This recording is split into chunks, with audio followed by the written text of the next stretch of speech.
Love is Blind is a Netflix reality show that places a group of conventionally attractive, financially stable singles in pods to find out if you can actually fall in love with someone without ever actually seeing them. And while some couples were so successful they rivaled even the most cheesy Hallmark films, other couples were a hot diggity mess. What I found particularly interesting about the show is specifically about how couples from different ethnic backgrounds fared when they agreed to marry, sight unseen. Relationships are hard work, but adding in cultural customs only serves to add an entirely new challenge in an already challenging obstacle course. There are many principles that couples can follow for a successful relationship, but I have 3 pillars of my own geared specifically towards intercultural couples: transparency, willingness, and an ability to blend. In this video, I will spotlight 3 couples from the 3 seasons: Cameron and Lauren, Raven and SK, and Alexa and Brennan, as well as 2 honorable mentions. I am going to explore each couple's love story and compare them with my 3 pillars to see why some couples made it all the way to the altar and others did not.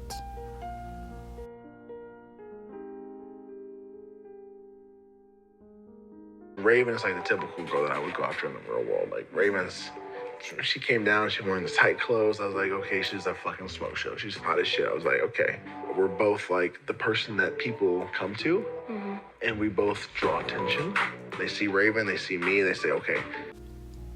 So you know that movie Crazy Rich Asians, in which 2 ethnically Chinese people fall in love and the guy whisks the girl away to meet his family in Singapore but does not tell her that his family is extremely wealthy, extremely controlling, and extremely judgy, in the hopes that she would just roll with the punches even though she was severely unprepared and everything would be fine?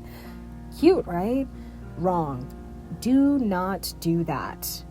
This is a perfect example of what can go wrong if you do not sufficiently prepare your partner for just what they are getting themselves into by marrying into your family and culture.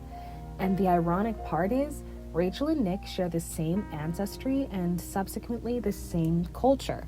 However, due to economic status and the fact that they grew up in different parts of the world, there was still a big culture clash that had to be reconciled. This same thing can happen in any intercultural relationship, which is why it's important to be completely transparent from the beginning. If you are from a culture in which the family plays a big role in your relationship and marriage, you need to tell your partner that so they can tell you if that's something they're okay with or not. If you're from a culture where it's acceptable to speak in a more casual and laid-back manner with your parents, you need to ask if your partner has a similar relationship or if their relationship is a bit more cordial. If you follow a certain religion and want to raise a family according to its tradition, these need to be discussed with your partner from as close to day one as you possibly can. Both Lauren and Cameron and Alexa and Brennan seem to have deep and meaningful conversations about their identities, cultural or otherwise, as well as their beliefs and where they came from. Alexa was upfront about her Israeli heritage, her body image issues, and her Jewish beliefs, and she and Brennan even bonded over his love for shakshuka. Brennan ended up falling in love with Alexa despite all of the reasons she gave him not to. And Alexa ended up falling for Brennan and even stated that if she couldn't have Brennan, she would have just gone home because their connection was so deep from the beginning. Raven was very upfront about what she wanted from a husband, and if SK was going to assume that role, what responsibilities he would have. From how bills and finances should be handled, to deciding she and SK would have to be long distance while he finishes school in California and she stays in Texas. SK, despite all the opportunities he had, only told Raven all his reservations about their relationship while rejecting her at the altar. This is similar to another ill-fated couple on the show, Cole and Zenab. While Cole and Zenab connected over shared religious beliefs and values, Zenab found herself feeling insecure that Cole wasn't as physically attracted to her as he would have been to a white woman. Cole's open admission of believing Colleen to be more his physical type only exacerbated her insecurities. And the irony is, Cole actually was transparent about what his usual physical preferences are, but also made sure to tell Zenab that she is beautiful as well. While his way of communication lacked serious tact, it is clear that this became Zeynep's main issue with their relationship and a source of resentment towards her fiancé. It is possible that she did not know how to articulate why Cole's admission made her so upset, because she did try, but saying it's disrespectful for your fiancé to rate you an 8 while he rates a girl of a different ethnicity a 10, and why why those are two different things, and why you'll never be able to compare to another person who looks completely different and has different features that have been passed down to her hereditarily, doesn't exactly explain to him why. Transparency is literally laying all of your cards on the table for your partner to see. Withholding or even flat out hiding any cards will result in an unfairly stacked deck. Each person in a relationship should know exactly who they are dating, flaws, preferences, and all, so they can make an informed decision on whether they should continue exploring their relationship or withdraw altogether. I feel like this environment has allowed me to date outside my race without even knowing, mainly because Cameron and I's connection was so strong that I really didn't care what color he was. It just turns out that he was white.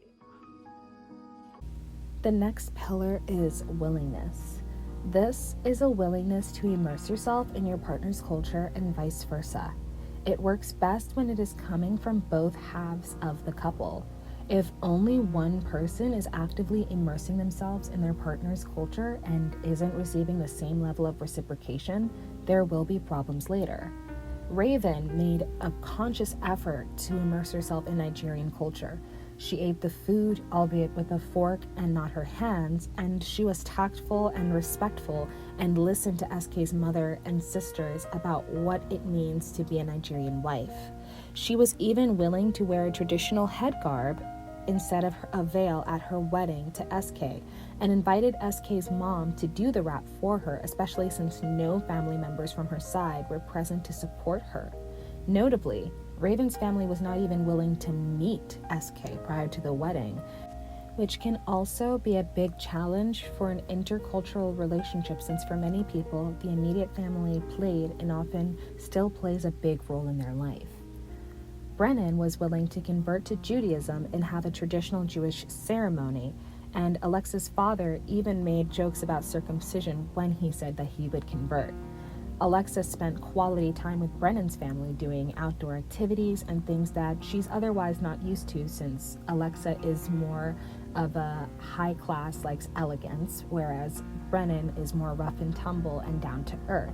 And his family love and have grown up doing a lot of those outdoor activities that she participated in.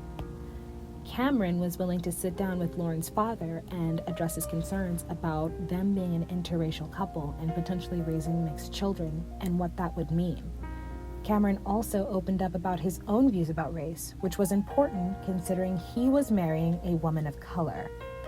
When a life partner, potential or current, is willing to embrace your culture and see your perspective, and you're willing to do the same for them, it gives harmony to the relationship and builds a firm foundation for the next pillar, blending. I'm scared that given our differences and everything, if it's gonna be a problem. And so I'm just freaking out. About what? I don't want to make a mistake, and I don't want you to make a mistake. I don't want us getting caught up in the excitement. But are you willing to try? A couple's ability to blend may be the most important and most challenging factor in their intercultural relationship.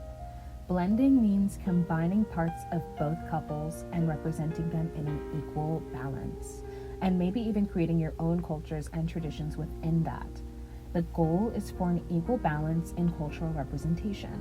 An imbalance can be subtle or highly visible, and it most often happens if said couple has children. If the kids identify more with one half of their total heritage, that may be a sign of imbalance. SK and Raven really made an effort to have an American-Nigerian wedding and make sure both cultures were represented, which would have been a good sign for their future together had they gone through with the marriage. Following their own wedding, Alexa and Brennan have been seen on social media actively aiming for a balance of their cultural identities and values while also enjoying things they both like together, which is another good sign that they are creating their own traditions and they are making their own way as a couple. Lauren and Cameron continue to demonstrate how important blending is in any romantic relationship, but especially one that's multicultural, as you can see on their multiple social platforms and their YouTube channel. If a couple cannot successfully blend or experiences many challenges, it is important to explore why that is. This could be a signal of an imbalance between both partners or just overall incompatibility. What's your name? My name is Deepti. So you're Indian? Yes. Oh shit, how'd you know? I'm Indian. We've been saying it for years. Relationships are hard work. And the more variables you have at play, the harder the work becomes. In terms of culture, some people actually prefer to date people from the same background as them. In some groups, it's even highly encouraged. And while many same-culture couples have long and beautiful relationships, dating within your culture is not a guarantee for romantic success. A great example from Love is Blind is Deepti and Sheikh. On paper, the two are a perfect match specifically because they are both of Indian descent and therefore don't have the challenge of cultural relatability. They also seem to share many interests and values initially, and in their good moments, truly enjoyed each other's company. This couple had many issues, but it is my humble opinion that their biggest issue was Sheikh's lack of transparency with both Deepti and himself about what he's physically attracted to, and his lack of agency to respectfully end his relationship with Deepti when he realized it was such a deal breaker. Even Sheikh's own mother told Sheikh what a gem he had found, and that Deepti deserved better. Whether you are in an intercultural relationship or not, these pillars are just 3 of many that make a long-term relationship a loving and fruitful one. But having a cultural awareness to step outside of your comfort zone and your perspective to walk in that of the one you intend to share your life with will only serve to deepen your romantic connection and intimacy. All too often, we hear couples getting together without truly having discussed how important their cultural identity is to them as individuals. That cultural identity affects your family life, the way you dress, what religion you follow, and so much more. Share that with your partner. Be as authentic as possible with them. If you are Jewish and your partner is not, try implementing weekly Shabbat dinners into your routine and teach them their religious and cultural significance. If you are of Latin descent or have a partner of Latin descent, take them out dancing or learn the language of their country of origin. Your partner may not even be the type that holds their culture and its values in highest regard, but it will not be lost on them that you were so willing to make the effort. I personally don't think love is blind. I think you need to go into it with your eyes and heart wide open, ready for whatever it may give you. I hope you enjoyed this video. The mission of Heritagio is to spread cultural awareness one story at a time. Right now, we are starting with me as I journey to be the most tolerant I can be, but I hope it doesn't end with me. If you have a story to share, click the link in the description box titled Get Involved, and we can work on something together. Why do you think some couples on Love is Blind worked out while others didn't? Leave a comment below. Until next time, thank you for watching Heritagio.